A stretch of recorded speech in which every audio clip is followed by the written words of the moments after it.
我哋今日去咗日本最大規模嘅主題樂園之一豪斯登堡，風景靚到好似去咗荷蘭、歐洲咁，非常難忘嘅一日。終於好天唔使行商場啦！大家好，歡迎嚟到飛上咪貓頻道，我係阿飛。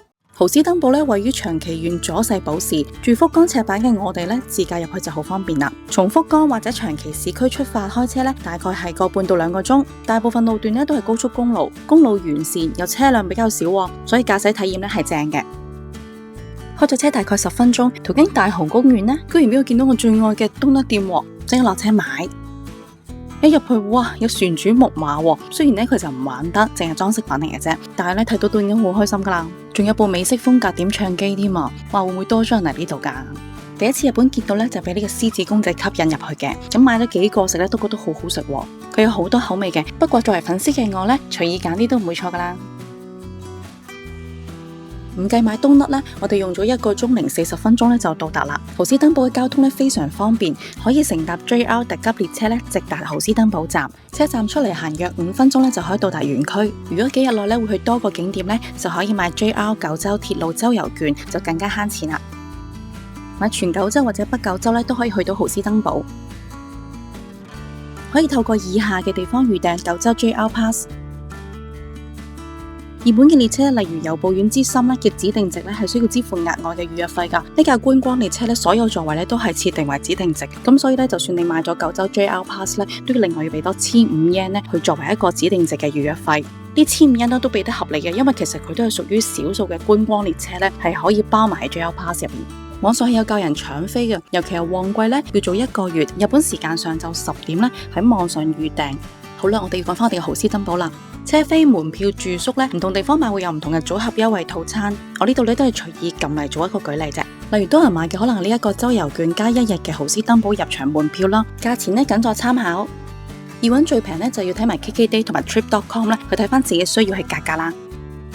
另外仲有高速巴士直達豪斯登堡，5分鐘都慳埋。如果好似我哋天晨出發咧，要2個鐘零10分鐘，時間係耐啲，但係就最平。尤其用埋新 Q Pass 咧就再平啲。網上睇咧，高速巴士得4個上車站，班次又少，要提前預約，要留意哦。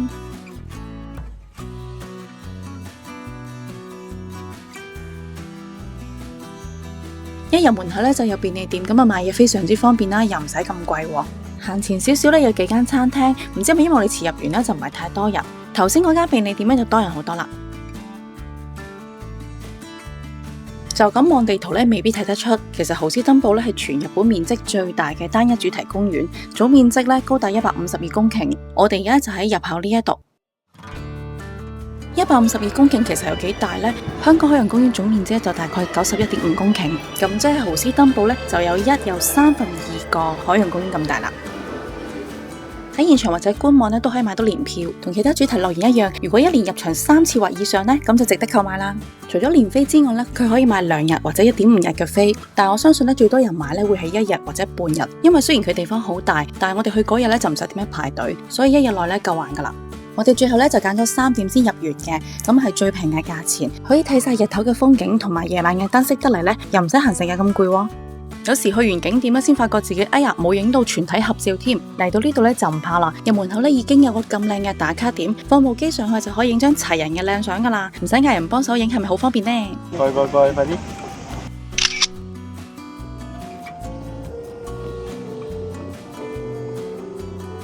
離入口最近嘅城堡建築咧就係泰迪熊王國啦。其實係一間泰迪熊博物館，總共展示咗700隻來自世界各地藝術家創作嘅泰迪熊，包括古董熊同稀有嘅泰迪熊珍藏。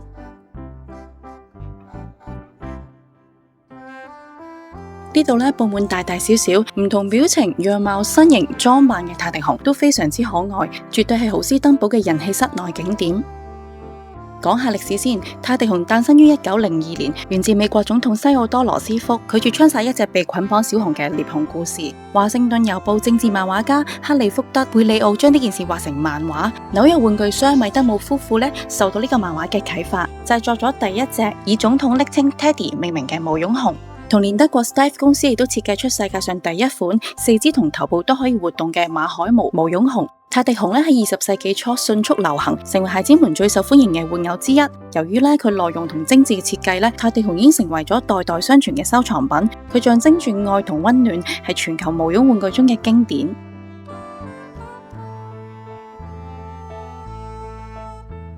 成間啤啤屋咁呢，好多啤啤圍住自己好開心。如果唔係其他遊客要睇呢，我真係睇都唔捨得走。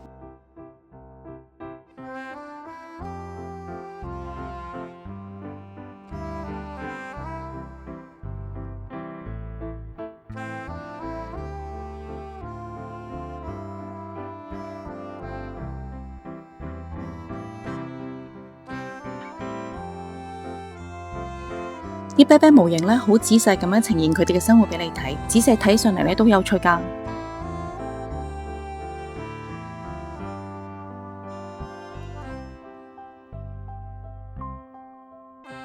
睇完咁細隻嘅啤啤咧，一下就轉去睇咁大隻嘅啤啤，嗰個反差咧真係好驚喜，仲要進入馬戲班嘅世界喎。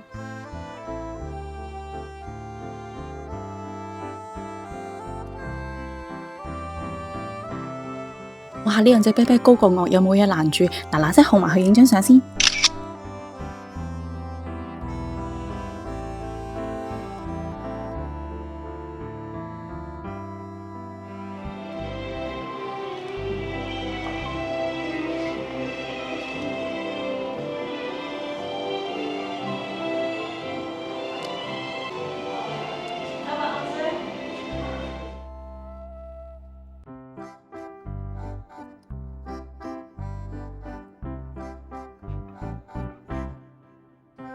終於睇完入門口出返去啦。咦，未完，門口仲有一隻3.6米高嘅巨型泰地熊喺門口等緊你影相啊！睇完咁多泰地熊出返嚟呢，其實真係有一種溫暖幸福嘅感覺。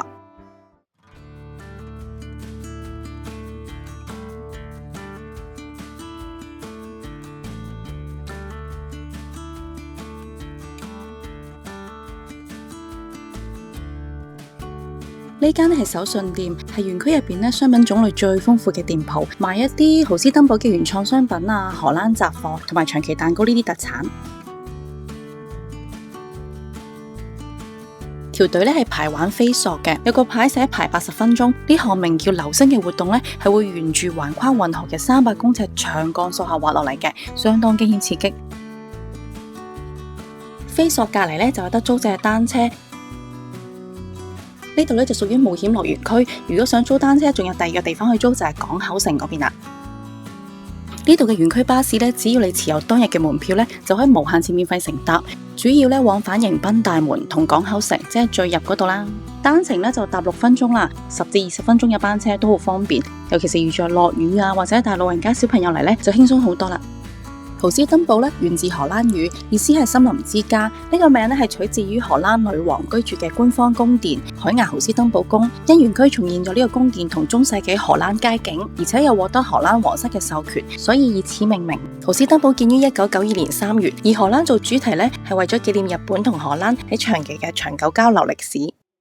呢條隊就排玩深海任務。深海任務係屬於比較新啲嘅設施，佢喺2024年3月先至開幕。遊戲嘅任務係營救於13000米深海失蹤嘅探查船，配以最先進嘅技術遊客可以感受到墜入深海嘅壓迫感，沉浸式咁樣體驗驚險嘅救援任務。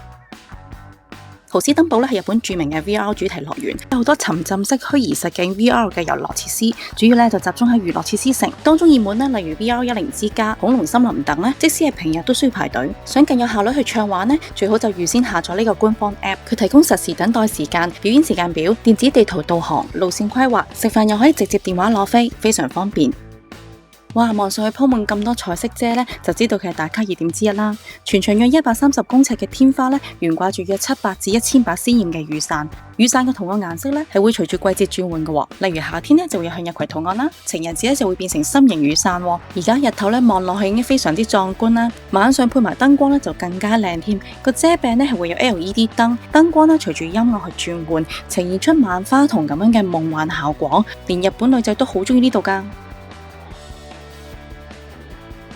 呢個嘅迷宮其實就冇咩特別嘅，但有小朋友帶佢入嚟玩下小朋友就會覺得好有趣噶啦。我哋全程行咗約2分半鐘啦，咁音響都好有氣氛嘅。我哋好自然咁跟住前面嗰2個少女行啦，但其實想更有趣就唔好跟得咁貼，因為自己揾出路就冇咁無聊噶啦，唔使排隊噶，得閒坐入嚟玩下。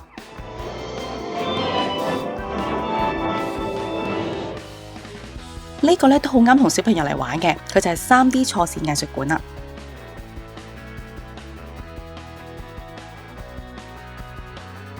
呢度收藏咗一系列嘅藝術作品呢，用互動式展館營造咗視覺錯覺，令到平面嘅繪畫呢睇起嚟都好似立體空間。上面仲有一層嘅，就冇下邊咁多人，可以影相影耐啲。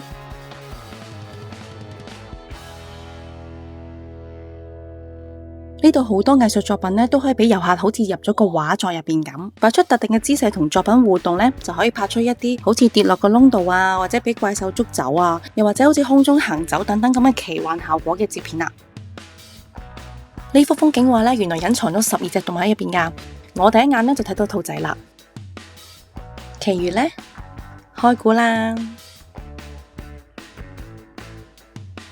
展館呢就冇限逗留時間，係園區入邊比較輕鬆呢，又唔受天氣影響嘅室內景點。不過呢，我哋都差唔多影夠相啦，要出返去啦。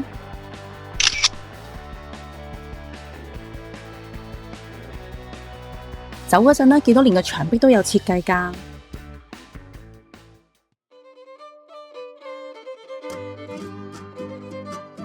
歐式前庭花園嘅中央廣場上面呢，有座純白色嘅歐式雕像建築，佢就係女神之泉啦。主題呢係源自歐洲古典嘅愛神丘比特同維納斯女神嘅，最頂嗰個呢就係美之女神維納斯，而側邊圍住嘅呢就係一班寧芙仙女。呢個冒險館呢係睇水嘅，睇大概10分鐘到啦。前半段呢就講17世紀荷蘭發生咗一場大洪水嘅真實故事，講水神降下大洪水呢嚟懲罰唔珍惜水源嘅人類。後半段呢就用高達800噸嘅真水，隨住聲音同燈光呢就做一啲水幕表演，座位呢係會輕微震動嘅，模擬翻荷蘭歷史上真實發生過嘅大洪水。留意呢最前1、2排座位呢可能會有少少濺到水嘅，同埋細啲嘅小朋友呢可能會因為呢度呢有黑有閃電暴雨呢而驚嘅。唔驚的話呢，同小朋友傳達下節約用水嘅信息都唔錯噶。有樣嘢要講下嘅，雖然佢個名呢叫做冒險館，但始終呢佢由1992年開園到而家呢，唯一一個持續運作超過30年嘅經典長青設施嚟嘅。咁雖然呢2年前呢佢係大翻新過噶，但都係唔好預啊，好刺激震撼啊咁咯，咁就會睇得開心啲啦。夏天嚟呢度嘆下冷氣呢，坐下呢其實都舒服嘅。加上呢入場嘅時候我哋都係等咗大概5分鐘嘅啫，如果要排長龍呢，就要諗下啦。呢個呢就我同哥哥睇嘅啫，咁妹妹去咗睇咩呢？唔通係出邊呢一個2層樓高嘅巨型扭蛋機？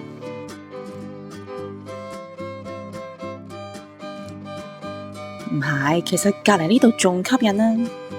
講緊呢就係呢一座日本唯一3層樓高嘅旋轉木馬，亦都係全世界最大規模嘅3層旋轉木馬，高達15公尺。佢最大嘅特色之一呢，就係所有嘅木馬同馬車呢，都係意大利工匠手工打造嘅，設計靈感係嚟自歐洲神話，非常精緻華麗噶，就好似識喐嘅藝術品咁，極具歐式古典藝術價值。遊客呢可以揀1至3樓乘搭，喺唔同嘅高度360度咁俯瞰園區風景。日頭呢，如果乘搭3樓呢，就可以一覽豪斯登堡具異國風情嘅歐式運河同埋城堡街道。最佳視野呢，咁當然等得耐啲啦。妹妹玩嗰陣呢，就個牌寫住20分鐘，而妹妹呢就揀中間嗰層，佢就等10分鐘。1樓呢係最快嘅，5分鐘到就得噶啦。去到夜晚呢，木馬嗰啲香檳金色嘅燈光呢，投射喺水面呢，仲夢幻啲添。旋轉木馬呢，附近有一個熱門嘅展館係我哋冇去到嘅，就係呢一個巧克力伯爵館啦。故事背景呢，就係靠可可致富嘅伯爵別墅，一入大門呢，就會見到一個高達成4公尺嘅巨型朱古力裝飾。館內呢，有書房、衣帽間、接待室、占卜室等10個區域，到處呢，都係圍繞住朱古力主題打造嘅，仲彌漫住香濃嘅可可香氣，好似置身於童話世界咁。展館1樓呢，就係朱古力嘅主題拍照區同埋大型裝飾，上2樓呢，就有用餐休憩區，有個魔法巧克力水龍頭，每杯500yen呢就可以親自開水龍頭呢倒杯濃郁香甜嘅朱古力飲品。夏天係提供冰凍嘅凍珠啦，冬天呢就會換成熱可可嘅。提翻評語呢，口感係非常之濃郁，但係就偏甜嘅。仲有賣500yen嘅伯爵精選6種朱古力，品味唔同產地同埋濃度嘅手工朱古力風味。怕甜嘅呢，仲有提供其他鹹食或者焙茶、咖啡等飲品。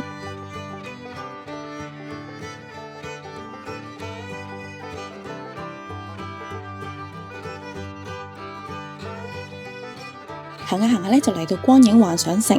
佢喺園區內中央偏北嘅獨立區域嚟嘅。呢度有6個數位主題館，花朵、藝術、運動、太空、海洋同鐘樓。設施咧就將3D 嘅光雕投影配合聲光音效、香氣同埋沉浸式嘅互動科技融合，等遊客可以體驗同互動。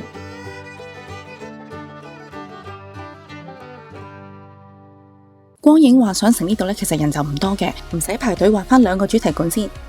先入嚟呢個宇宙幻想城先，玩家咧就化身為宇宙調查員，同同伴互動，收集能量，乘搭太空船去穿越太空旅程。喺環繞立體聲之中咧，穿越每一個有獨特顏色同形狀嘅美麗星系，體驗浩瀚宇宙嘅神秘同奇觀。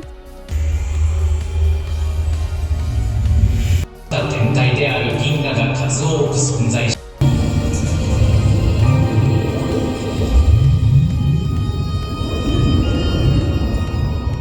小人咧睇得舒服，影相又靚啲，睇埋個海洋幻想城先，都應該估到噶啦，都係利用啲數位投影技術啊、互動感應同埋啲沉浸式嘅音效咧，去呈現出虛擬神秘嘅深海世界，又係可以輕觸場面嘅熒幕進行互動，變出幻彩嘅水霧同埋各色美麗嘅海洋生物。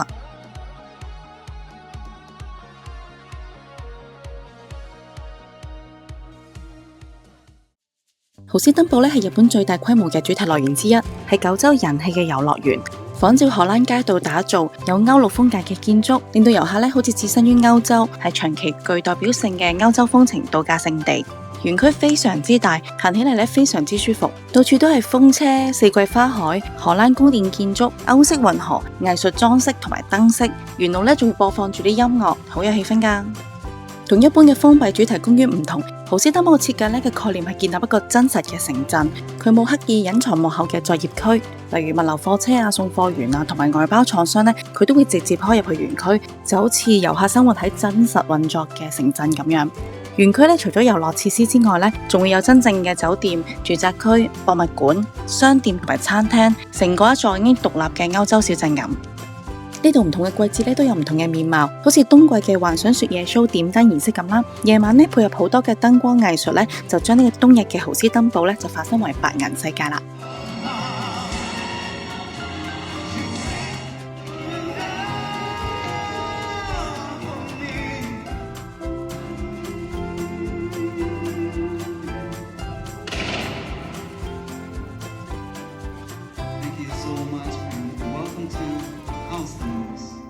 各花季都令人好似嚟到阿姆斯特丹咁，遍地嘅花就好似一幅油畫。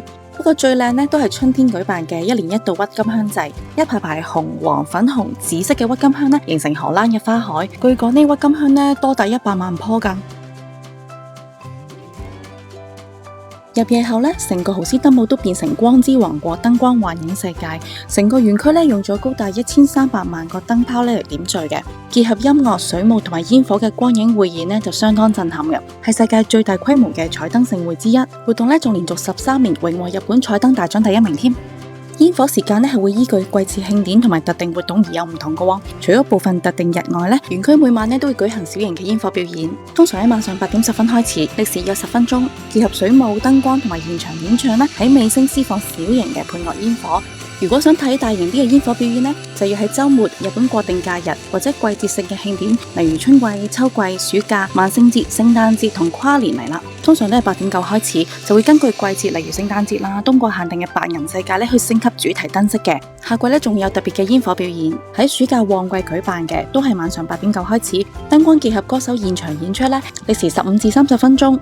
遇上節慶，例如夏季祭典啊、跨年啊或者九州第一大煙火節等煙火 show 就會再大型啲啦。通常早到去夜晚6點9就開始噶啦，長達1個鐘零9個字。跨年節慶甚至長達去午夜倒數添嘅，期間會有超過成2萬發嘅煙火，配合燈光音樂震撼登場。詳細嘅場次、個活動嘅具體施放日期同埋購票最新資訊其實睇翻官方網站就最準確啦。煙火觀賞區分為免費自由觀賞區同要俾錢嘅特別觀賞席。俾錢呢一個就提供無遮擋、絕佳視野同埋專屬嘅座位，啱晒睇大型煙火祭典。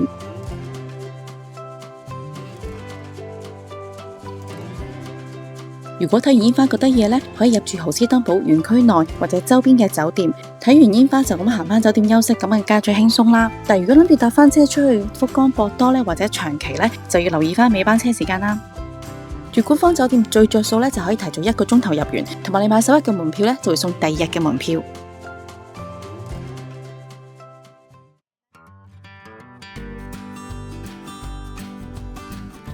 夏天嚟呢度有水上樂園玩，大部分水上設施都可以憑門票免費玩嘅。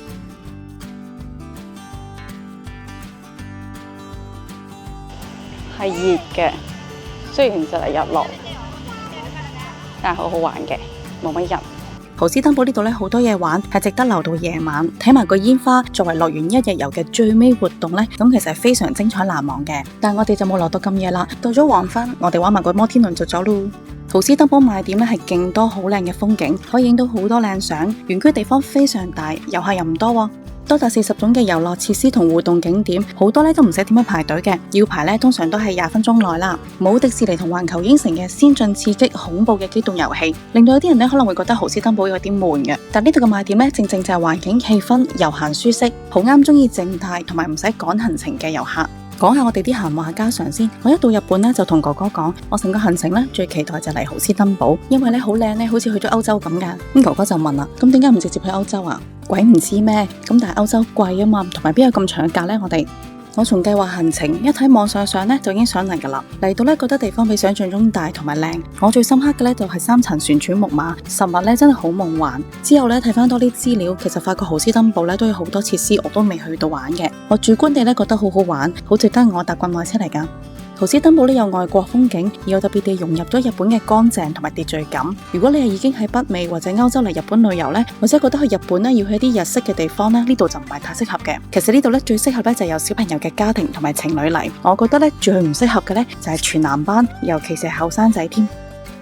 我哋足足玩咗4個鐘頭，其實夠玩嘅，半日票絕對。對於我哋嚟講，因為我哋唔係要玩到好緊密啊嘛，求其隨心行下影下相啊，打下卡啊，揀啲中意嚟玩呢，佢又唔使點樣排隊嘅，可能最排已經頭先摩天輪啦，所以係夠玩嘅。當然如果你想玩得盡興啲嘅，由朝玩到晚嘅啫，咁梗係買全日飛啦。要見好多本地人都係玩半日㗎嘛，我唔知係咪買年飛，我就唔知。近2年豪斯登堡推出咗新設施，最受矚目嘅就係今年4月新開幕嘅新世紀福音戰士沉浸式嘅主題專區。日本首創嘅新世紀福音戰士飛行劇場，採用咗超巨大嘅8K LED 圓頂螢幕同最新嘅動感座椅系統。豪斯登堡聯成新世紀福音戰士嘅獨家限定餐點有好消息，係延長開放至11月5號，fans 就有更加多時間朝聖啦。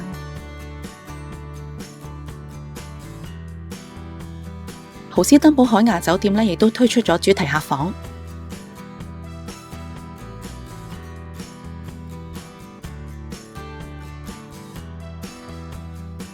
仲有新設施係關於 Miffy 嘅。Miffy 就係豪斯登堡嘅專屬代表卡通人物。園區喺2025年嘅6月21號，即係 Miffy 生日嗰日就開咗全球唯一一個 Miffy 嘅主題園區 Miffy 夢幻小鎮。咁有以 Miffy 同朋友為主角嘅乘坐型遊戲設施啦，同埋有多款嘅 Miffy 主題輕食，同埋全球獨家嘅豪斯登堡限定周邊產品。最後嚟個預告啦，嚟緊2027年豪斯登堡會推出開業以嚟首座嘅絕景雲霄飛車，結合歐洲風景同自然景觀，打造獨一無二嘅刺激體驗，係豪斯登堡歷來投資規模最大嘅全新地標計劃。唔知可唔可以成為9州旅遊焦點新地標呢？